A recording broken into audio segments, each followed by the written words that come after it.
le rapport que j'ai à la vidéo, j'essaie d'être hyper précautionneux, donc j'en mets pas dans toutes les pièces que je monte, et j'en mets assez rarement d'ailleurs. Par contre, quand d'un seul coup je ressens que ça peut appuyer la dramaturgie, que ça peut renforcer le propos, que tout ça a du sens, alors oui, je me mets à y rêver. Pour ce projet-là, il me semblait intéressant pour aussi évoquer la séparation de ces deux amis, pour que le spectateur puisse vraiment voyager dans ces deux univers. Il me semblait intéressant d'utiliser cet outil-là. Voilà. Ça, c'est quelque chose où je fais beaucoup de refs, donc beaucoup de mood board, où je m'appuie sur de la peinture, sur de la photographie. Je livre ma pensée, je livre mes envies, ce que je vois, mais après, je laisse libre cours aux autres artistes qui m'accompagnent pour, eux, faire leurs propositions.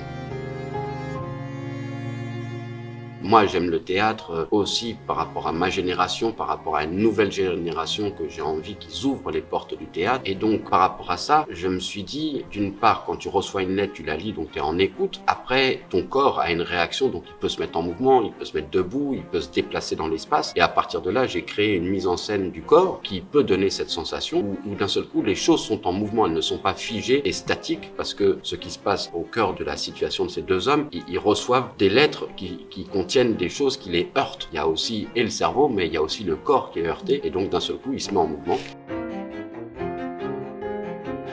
Le théâtre, c'est vrai, permet, souvent je dis aux acteurs que le corps est presque plus important que la parole. Par contre, elle va ressentir au travers de son corps, ça va se propager, quoi. Et c'est vrai que le corps est aussi un dialogue.